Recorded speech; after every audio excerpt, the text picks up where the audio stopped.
வணக்கம் நேயர்களே, இது ஷர்மிளா டாக்கீஸ். நான் உங்கள் டாக்டர் ஷர்மிளா. நியாயமான கேள்விகளை யார் எழுப்புனாலும் அவங்க வாய் அடைக்கிற மாதிரி இந்த சங்கி கூட்டம் எப்படி எல்லாம் அவங்களை அசிங்கப்படுத்தி அவமானப்படுத்தும் அப்படிங்கறத தொடர்ந்து இந்த கடந்த 11 வருஷமா நம்ம பார்த்துக்கிட்டு இருக்கோம். ஆனா இன்னைக்கு இந்த கேவலமான அரசியல்ல இன்னும் கீழே இறங்கி செஞ்சிருக்கு பிஜேபி ஐடி செல்லும் கோதி மீடியாவும் சேர்ந்து. ஒண்ணு பாஜகவுடைய அல்ல கைகளா ரவுடிகளா அவங்களோட ஸ்போக்ஸ் பர்சன்ஸா செயல்படக்கூடிய கோதி மீடியா இருக்கிறாங்க இல்லையா, அவங்கள சீனியர் ரவுடியான அர்னாப் கோஸ்வாமி ஜேர்னலிஸ்ட் அப்படிங்கிற போர்வேல டெய்லி டிபேட் அப்படிங்கிற பேர்ல ஒரு சேனல்ல உட்கார்ந்து தினம் பொய்யையும் வெறுப்பையும் வன்மத்தையும் வாந்தி எடுத்திருக்கக்கூடிய அர்னாப் கோஸ்வாமி ஒரு ஆளு. இன்னொரு ஆளு யாருன்னு பாத்தீங்கன்னா பிஜேபி ஐடி செல்லுடைய சீஃப் அமித் மால்வியா. பொய் செய்தி பரப்புறதுல இவ்வளவு விட்டா ஆள் எது அப்படிங்கிற அளவுக்கு இவர் பெயர் பெற்ற ஒரு நபர் சோசியல் மீடியால. இவங்க 2 பேரும் சேர்ந்து எவ்வளவு கேவலமான ஒரு காரியம் பண்ணிருக்கிறாங்க அப்படிங்கிறது தான் இந்த காணொலியில நம்ம பார்க்க போறோம். ஆபரேஷன் சிந்தூர் முடிஞ்சு ஓரளவுக்கு இந்த வார் ஹிஸ்டரி எல்லாம் குறைஞ்சு இன்னைக்கு ஒரு சமநிலைக்கு நம்ம வந்துட்டு இருக்கும் பொழுது கேட்க வேண்டிய கேள்விகளை ஆப்போசிஷன் லீடரான ராகுல் காந்தி தொடர்ந்து கேட்கிறாரு. பெஹல்காம்ல தீவிரவாத தாக்குதல் நடந்ததுக்கு செக்யூரிட்டி ஃபெயிலியர் தானே காரணம். இதற்கு யாரு பொறுப்பேற்றுக்க போறாங்க? ஜம்மு அண்ட் காஷ்மீரோடைய லெப்டினன்ட் கவர்னரா, இல்ல லா அண்ட் ஆர்டர் உள்துறை அமைச்சகம் கீழே வருது அதனால அமித்ஷா பொறுப்பேற்றுக்க போறாரா அப்படிங்கிற ஒரு கேள்வியை கேட்கிறாரு. அதே மாதிரி நாட்டுடைய வெளியுறவுத்துறை அமைச்சர் ஜெய்சங்கர் போற போக்குல ஆபரேஷன் சிந்தூரை பத்தி நாங்க முன்கூட்டியே பாகிஸ்தானுக்கு தகவல் கொடுத்துட்டோம் அப்படின்னு சொன்னாரு. இந்த எந்த விதத்துல நியாயம்? இது குற்றம் கிடையாதா? இது பிரதமருக்கு தெரிஞ்சுதான் நடந்ததா அப்படிங்கிற ஒரு கேள்வியை முன்வைக்கிறாரு. இது எல்லாத்தையும் தாண்டி பாகிஸ்தான் தொடர்ந்து கிளைம் வைக்கிறாங்க. இந்தியாவுடைய 5 விமானங்களை நாங்க சேதப்படுத்திட்டோம், அதுல 1 ரஃபால் விமானம் அப்படின்னு சொல்றாங்க. இது உண்மையா? இதை பற்றி ஏன் இந்திய அரசாங்கம் விளக்கம் கொடுக்க மாட்டேங்குது? இந்த 3 கேள்விகளையும் அவர் தொடர்ந்து கேட்கிறாரு. இப்ப இதுக்கெல்லாம் பதில் சொல்லணும் இல்லையா?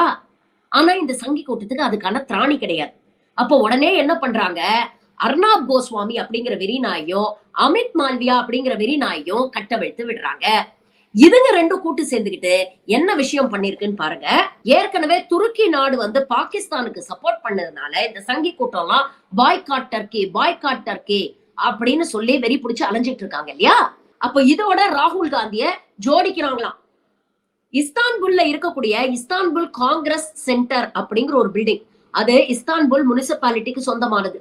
அங்க நிறைய கன்வென்ஷன்ஸ் எல்லாம் நடக்கும். இந்த இஸ்தான்புல் காங்கிரஸ் சென்டர் பில்டிங்கோட போட்டோ எடுத்து தன்னுடைய டிபேட்ல பிரைம் டைம் டெலிவிஷன் ஷோல இஸ்தான்புல் காங்கிரஸ் சென்டருடைய போட்டோவை காமிச்சு, பாத்தீங்களா காங்கிரஸ் கட்சிக்கு துருக்கியில ரெஜிஸ்டர்ட் ஆபீஸ் இருக்கு, இது அதிகாரப்பூர்வமாக நாங்க அலசி ஆராய்ஞ்சு கண்டுபிடிச்சிருக்கோம் அப்படின்னு இந்த போட்டோவை போட்டு வெக்கமே இல்லாம ஒரு 5 நிமிஷம் காங்கிரஸ் திட்டுறார் அர்னாப் கோஸ்வாமி. காங்கிரஸ்க்கு எப்படி துருக்கியில ஆபீஸ் வந்தது? எதுக்காக துருக்கியில காங்கிரஸ் ஒரு ஆபீஸ் வச்சிருக்கு? அதுவும் ஒரு ரெஜிஸ்டர்ட் ஆபீஸ் எப்படி வச்சிருக்கு? இதை நாங்க வெரிஃபை பண்ணி நாங்க டெலிகாஸ்ட் பண்றோம். இது இன்னைக்கு நேத்துக்கு நடக்கிறது இல்ல. இந்த காங்கிரஸ் குடும்பமே, இந்த காந்தி குடும்பமே இப்படிதான். தேச துரோகம் அப்படிங்கிறது இவங்களுடைய ரத்தத்திலேயே ஊறி போனது. இதற்காக தான் சொல்றேன் நாட்டு மக்களே, துருக்கியை மட்டும் பாய்காட் பண்ணா பத்தாது. துருக்கிக்கு, சைனாக்கு, பாகிஸ்தானுக்கு ஆதரவாக இருக்கக்கூடிய காங்கிரஸ் கட்சியே பாய்காட் பண்ணணும், இந்த நாட்டுல இருந்து பேன் பண்ணணும். ராகுல் காந்தி போன்ற தேச துரோகிகளுக்கு தக்க பாடம் கத்து கொடுக்கணும் அப்படின்னு 1 மணி நேரம் லைவ்ல பிரைம் டைம்ல இந்த வீடியோவை இந்த அமித் மால்வியா அப்படிங்கிற சங்கி தன்னுடைய எக்ஸ் வலைதள பக்கத்துல ரீட்வீட் பண்ணுது. பாத்தீங்களா காங்கிரஸ்க்கு எதுக்கு துருக்கியில ஆபீஸ் அப்படின்னு கேட்டு இந்த சங்கி அதை ரீட்வீட் பண்ணுது. இந்த வீடியோ சமூக வலைதளங்கள்ல வைரல் ஆகுது. இதை பார்த்த ஃபேக்ட் செக்கர் முகமது ஜுபைர் என்ன பண்றாரு? தன்னுடைய எக்ஸ் வலைதள பக்கத்துல இந்த இஸ்தான்புல் காங்கிரஸ் சென்டர் உடைய போட்டோவை எடுத்து போட்டு பாருங்க, இது இஸ்தான்புல்ல இருக்கக்கூடிய ஒரு பில்டிங், அவங்க அந்த அரசாங்கத்துக்கு சொந்தமான ஒரு பில்டிங். ஆனா இது காங்கிரஸோட ரெஜிஸ்டர்ட் ஆபீஸ் அப்படிங்கிற பொய்யான செய்தியை தெரிந்தே இவர்கள் பரப்புகிறார்கள் அப்படின்னு இந்த டெலிகாஸ்ட் ஆன 2 நாளைக்கு அப்புறம் அவர் எடுத்து போடுறாரு. இது மட்டும் இல்ல, இந்த அமித் மால்வியா அப்படிங்கிற சங்கி வெறிநாய் தன்னுடைய எக்ஸ் வலைதள பக்கத்துல தொடர்ந்து ராகுல் காந்தியை அவமானப்படுத்துற மாதிரி 2-3 போஸ்ட் போட்டிருக்கிறாரு. ஒண்ணு பாத்தீங்கன்னா, ராகுல் காந்தி மற்றும் பாகிஸ்தானுடைய அசீம் முனீர் இவங்க 2 பேருடைய ஃபேஸையும் கொலாஜ் பண்ணி ஒரு ஃபேஸா போட்டு 2 பேருக்கும் ஒரே அஜெண்டா தான். முனீருக்கு என்ன அஜெண்டா? இந்தியாவை பழி வாங்கணும். ஆனா ராகுல் காந்திக்கும் அதே அஜெண்டா தான். இன்டைரக்டா அவரோட தேச துரோகி அப்படின்னு சொல்லி ஒரு பதிவு போடுறாரு. அதே மாதிரி ராகுல் காந்தி கேட்கக்கூடிய கேள்விகள்லாம் பாகிஸ்தானின் தூண்டுதல்ல கேட்கிற மாதிரி ஒரு கார்ட்டூன் போடுறாரு. இவர் தான் தி நியூ மீர் ஜாஃபர் அப்படின்னு. அரசாங்கத்தை எதிர்த்து யாரு கேள்வி கேட்டாலும் அவங்களுக்கு தேச துரோகி பட்டம் கட்டுறத இவங்க காலகாலமா செஞ்சுட்டு இருக்காங்க. ஆனா இது ஒரு புதிய உச்சத்தை அடைஞ்சிருக்கு அப்படிங்கறத இது போன்ற பதிவு மூலமா நம்மளால ஈஸியா புரிஞ்சுக்க முடியும்.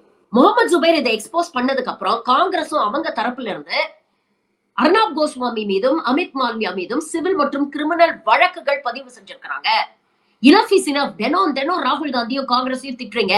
ஆனா எங்க பொறுமைக்கு ஒரு அளவு இருக்கு. இன்னைக்கு ராகுல் காந்திய தேச துரோகி அப்படின்னு பிராண்ட் பண்ண பாக்குறீங்க. இதை நாங்க பொறுத்துக்க மாட்டோம் அப்படின்ட்டு காங்கிரஸ் தரப்புல இருந்து கேஸ் ஃபைல் பண்ணிருக்காங்க. உடனே இந்த தொடர்நெடுங்கி அர்னாப் கோஸ்வாமி என்ன பண்ணிருக்கு, சாவர்கர் பரம்பரை தானே, இவங்க டிஎன்ஏல ஊறி போன விஷயம் தானே, உடனே ஒரு அப்பாலஜி. தெரியாதனமா எங்க டிஜிட்டல் டெஸ்க்ல இருக்கக்கூடிய எடிட்டருடைய கவனக்குறைவினால இது நடந்து போச்சு. எப்படி? Istanbul congress center registered office of congress, இதை நாங்க வெரிஃபை பண்ணி தான் வெளியிடுறோம் அப்படின்னு சொன்ன அர்னாப் கோஸ்வாமி தெரியாதனமா டிஜிட்டல் டெஸ்க்ல இருக்கக்கூடிய எடிட்டரோட மிஸ்டேக்கா.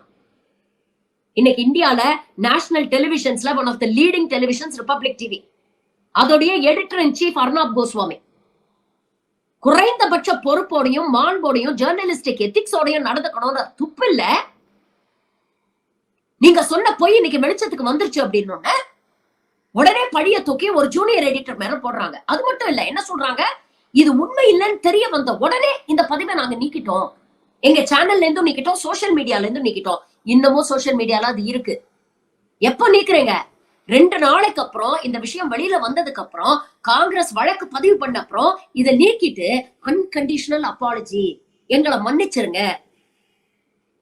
இதுதான் சங்கியோட கிளாசிக் மாடர்ஸ் ஆபரண்டை. ஒரு பொய்யை இந்த மாதிரி பரப்பிட வேண்டியது, அது பல லட்சம் கோடி பேருக்கு போய் சேர்ந்துரும். அதுக்கப்புறம் அது பொய் அப்படிங்கறத வெளிச்சத்துக்கு கொண்டு வந்தா உடனே எங்க மன்னிச்சிடுங்க அப்படின்னு அதை கடந்து போயிட வேண்டியது. உண்மையான விஷயத்த எங்க சேனல்ல சொல்ல மாட்டாங்க.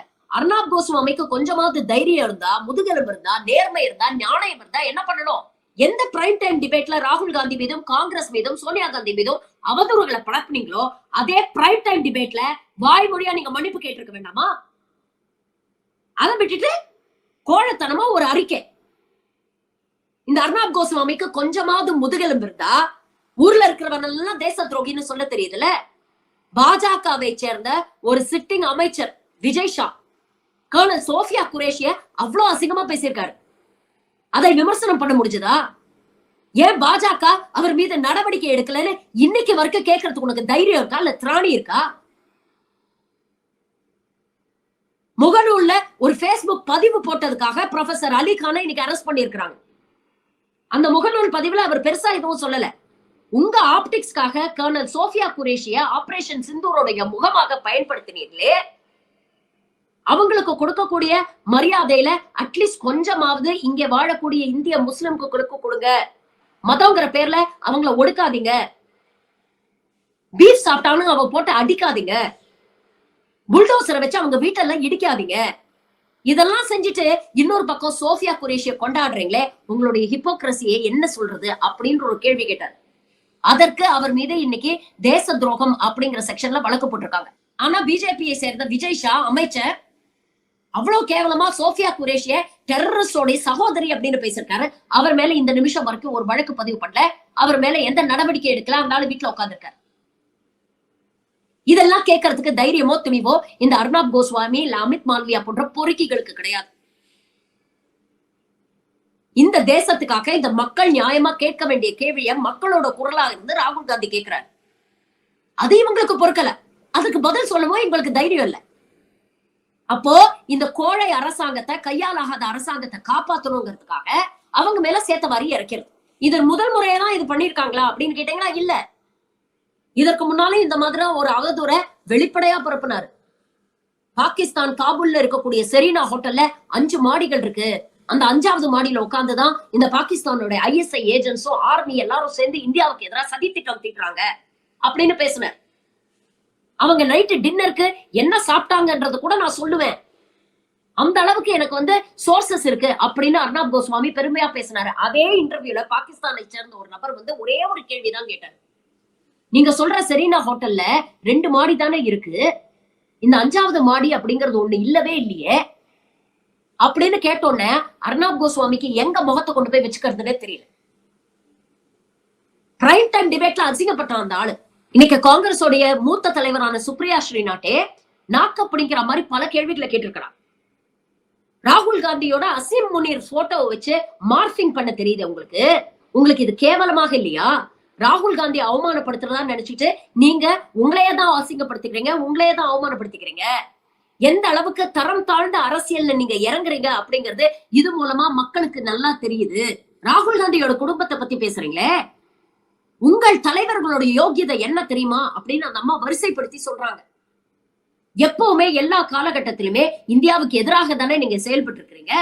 ஒட்டுமொத்த இந்தியாவும் சுதந்திரத்துக்காக போராடும் போது இவங்களுடைய தலைவர் சாவர்கர் என்ன பண்ணிட்டு இருந்தாரு? பிரிட்டிஷாருக்கு மன்னிப்பு கடிதம் எழுதிட்டு அவங்களுக்கு உளவு வேலை பார்த்துட்டு இருந்தாரு. அதே மாதிரி ஷியாமா பிரசாத் முகர்ஜி குவிட் இண்டியா மூவ்மெண்டோட பீக்ல இருக்கும் பொழுது இவர் என்ன பண்ணிட்டு இருந்தாரு? முஸ்லிம் லீகோட கை கோர்த்து அரசியல் பண்ணிட்டு இருந்தாரு.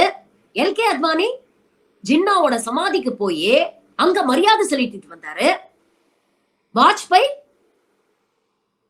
லாகூர் வரைக்கும் பஸ்ல போனாரு. கார்கில் வார் முடிஞ்சதுக்கு அப்புறமும் நவாஸ் ஷெரீஃப்க்கு இன்விடேஷன் கொடுத்தாரு இந்தியா வரதுக்கு. இப்ப நரேந்திர மோடி சொல்லாம கொள்ளாம நவாஸ் ஷெரீப் வீட்டுக்கு போயிட்டு பிரியாணி சாப்பிட்டுட்டு வரலையா? அழையா விருந்தாளியா போகலையா? சமூக வலைதளங்கள அது ஒரு பெரிய இஷ்யூ ஆகலையா? பாத்தன்கோட்ல நடந்த தீவிரவாத தாக்குதலுக்கு அப்புறம் நரேந்திர மோடி ஐஎஸ்ஐக்கு இன்விடேஷன் கொடுக்கலையா? வாங்க நம்ம ஜாயிண்ட் இன்வெஸ்டிகேஷன் நடத்துவோம்னு. 75 வருட சுதந்திர வரலாற்றுல அப்படி நடந்ததே கிடையாது. இரும்பு பெண்மணி இந்திரா காந்தி பாகிஸ்தான 2ஆ உடைச்சாங்க, பங்களாதேஷ் உருவாச்சு. ஆனா நீங்க எங்கேயோ இருக்க ட்ரம்ப் கொடுத்த அழுத்தத்தினால இன்டர்னல் இஷ்யூவா இருந்த காஷ்மீர் இஷ்யூரை இன்னைக்கு இன்டர்நேஷனல் இஷ்யூவா மாத்திட்டீங்க. ஏதாவது ஒரு நாடு உங்களுக்கு ஆதரவா வந்து நிக்குதா? எந்த நாடுமே உங்களுக்கு ஆதரவா? சைனா, துருக்கி, அசர்பைஜான்லாம் பாகிஸ்தானுக்கு ஆதரவா நிக்கிறாங்க. அவன் எவ்வளவு மோசமானவனா இருந்தாலும் அவனுக்கு ஆதரவா ஒரு 2 பேர் வந்து நிக்கிறாங்க. நமக்கு ஆதரவா யார் நிக்கிறாங்க? எந்த கட்சியை ஒழிக்கணும்னு நினைக்கிறீங்களோ, எந்த கட்சியை தினம் தினம் தேச துரோகி அப்படின்னு திட்டிட்டு இருக்கீங்களோ அதே கட்சியை சேர்ந்த சசி தரூர் இன்னைக்கு உங்களுக்கு தேவைப்படுறாரு. அவர் தலைமையில மத்த எம்பிஸோட ஒரு டெலிகேஷன் அமைச்சு வெளிநாடுகளுக்கு எல்லாம் அனுப்புறீங்க. 73 நாடுகளுக்கு 150 தடவைக்கு மேல ட்ரிப் அடிச்சு எல்லாரையும் கட்டி கட்டி பிடிச்ச மோடியால முடியாதத, வெளியுறவுத்துறை அமைச்சர் ஜெய்சங்கரால முடியாதத இன்னைக்கு சசி தரூர் தலைமையில சாதிக்க இந்த எதிர்கட்சி தலைவர்கள் தான் போயிட்டு இருக்காங்க. இன்னைக்கு உலக அரங்குல உலக நாடுகளை கன்வின்ஸ் பண்ணணும்னா உங்களுக்கு இவங்க தேவை. ஆனா உள்ளூர்ல இவங்களை தேச துரோகி, இவங்களை பேன் பண்ணோம், பாய்காட் பண்ணோம், அழிக்கணும் அப்படின்னு வெறுப்பிடிச்சு அலைவீங்க. பாகிஸ்தான் மேல நடவடிக்கை எடுக்கிறத விட்டுட்டு உள்ளூர்ல இருக்கிற எதிர்கட்சிகள், கேள்வி கேட்க கூடிய எதிர்கட்சிகளை இன்னைக்கு எதிர்கட்சிகளா பாத்துட்டு இருக்கீங்க. இது எல்லாத்துலயும் பெரிய வேடிக்கை என்ன தெரியுமா? இந்த நிமிஷம் வரைக்கும் பெஹல்காம் தீவிரவாத தாக்குதலுக்கு காரணமாக இருந்த 4 தீவிரவாதிகள் எங்க இருக்காங்க அப்படின்னு தெரியாது. அவங்கள பத்தின தகவலும் இல்ல, அவங்கள பிடிக்கிறதுக்கு என்ன முயற்சி பண்றாங்க அப்படிங்கறத பத்தியும் தகவல் இல்ல. நியாயமா ஒரு மீடியா, ஒரு ஜனநாயக நாட்டுல ஜனநாயகத்தின் 4வது தூண்னு சொல்லக்கூடிய மீடியா இதெல்லாத்தையும் கேள்வி கேட்கணும். ஆனா முதுகெலும்பே இல்லாத, மனசாட்சியே இல்லாத இந்த கோதி மீடியா ராகுல் காந்தியை இன்னைக்கு தேச துரோகின்னு பட்டம் கட்டிட்டு இருக்கு. நாட்டுல இருக்கக்கூடிய பாசிச அரசுக்கு கூலி வேலை பார்த்துக்கிட்டு நாட்டுடைய இறையாண்மைய, நாட்டுடைய செக்யூலரிசத்தை, நாட்டுடைய ஒற்றுமையை, நாட்டு மக்களுடைய நிம்மதியை தினம் தினம் சாகடிச்சிட்டு இருக்க நீங்க தேச துரோகிகளா? இல்ல இந்த நாட்டு மக்களுடைய குரலாக இருந்து இந்த நாட்டு மக்களுக்காக கேட்க வேண்டிய கேள்விகளை நேர்மையாக, தைரியமாக தொடர்ந்து கேட்கக்கூடிய ராகுல் காந்தி தேச துரோகியா? மனுஷ ஜென்மங்களுடைய சேர்த்தியே இல்லை இதுங்களாம்.